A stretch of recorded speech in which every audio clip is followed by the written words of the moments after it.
Hello, Duck fans. I'm joined in the cross-country track and field office with head coach Justin Wood to discuss the upcoming cross-country season, which starts in 3 days. Coach, thanks for your time.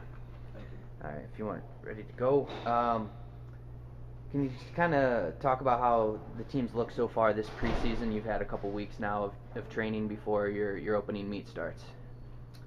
Yeah, so we're about 10 days into training now, and preseason went really well. I spent a lot of time teaching them how to train, how to work out, how to warm up, how to cool down, all these different pieces, and reminding the upperclassmen how to do it right, and then having them teach the freshmen, and it's a bit of a process. But training went great.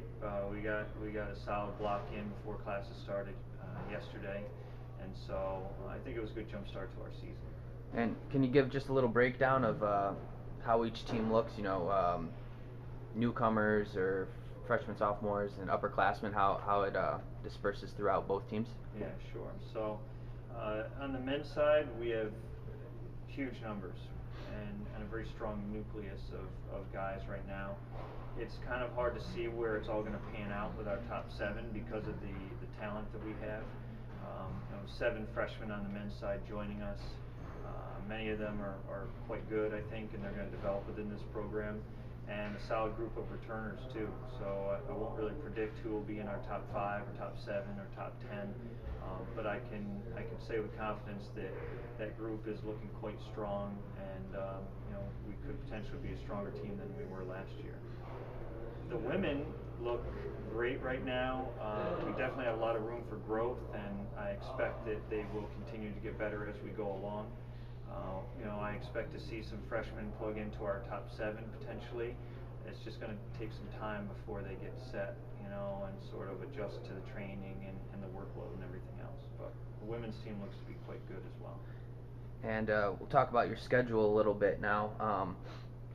First meet's in 3 days, but looking through the whole thing over the next 2-3 months, what meets are you looking forward to? What ones are going to be more competitive? Things like that. So the RPI meet in mid-September is really important to us. That's at Saratoga Springs State Park.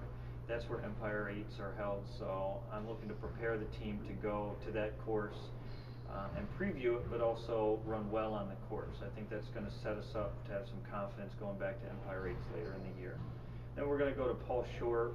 We have some other meets in between, but some of the ones I'm focusing on are Paul Short, which is a large-scale invitational where we could have athletes that are middle of the pack and back a ways, but it's still really important that they stay on, they execute, and they race well. Because in those bigger meets, it's similar to like a regional situation where you may not be in the top 10, but it's still really important to execute and be a little further back. So we're focusing on that. We have different priorities as we go to these different meets. And then we will go to Connecticut College again as another meet that we're really focused on running well at. It was one of our better meets last year, and it's a pretty fast course with good competition that we haven't seen before being in the New England area.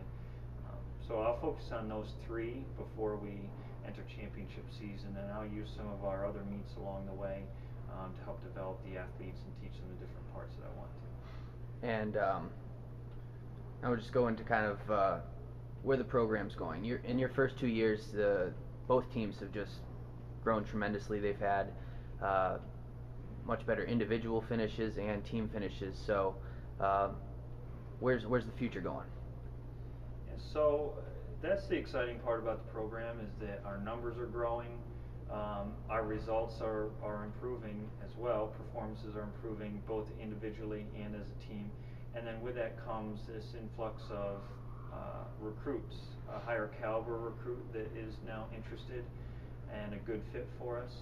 And that goes for both men and women. So I see that in terms of the program, we're getting great results, but I don't think we're even close to topping out yet. So I see quite a lot of room for actual growth.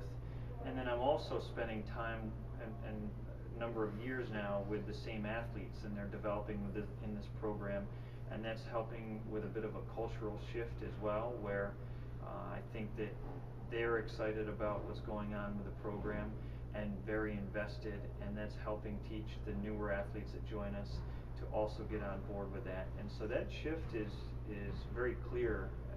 That shift I see as being a very clear kind of movement within the program, and that's going to help us going forward as well.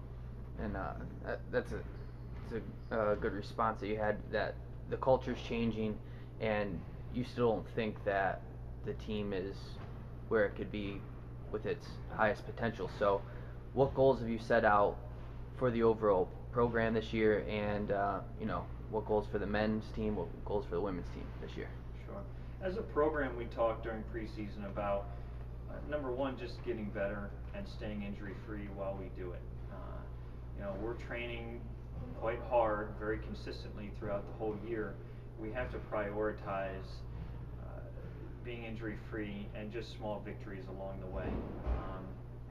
With that, I also set expectations high to compete at a higher level than what's been done in the past, to try to make history within this program. Don't settle for 13th and 15th. We're striving to be a top 10 team, both men and women, at regionals. We've finished higher up at Empire 8 so far in my last 2 years, but I want to contend for a title, and I think that that's the next step for the men and for the women. Is for the women to be in the team hunt at 2.5 miles in with half a mile to go, right there, and then actually be able to race for it at the end. For the men, they got to be in the team hunt with a mile to go of the 5-mile race and actually be in it to win it as long as we can. And that's sort of the next challenge that we have to figure out, how to be ready on that particular day. But those are our two main goals. I've set expectations along the way in different pieces. We have some strategies that we're focusing on, but we want to contend for an Empire 8 title, and we want to finish in the top 10 and as high up as we can at NCAA regionals. And we'll consider that success, at least for this particular year with this particular group of athletes, if we can nail those two pieces. Well, thank you for your time, Coach. Should be a very exciting season, so good luck. All right, thank you.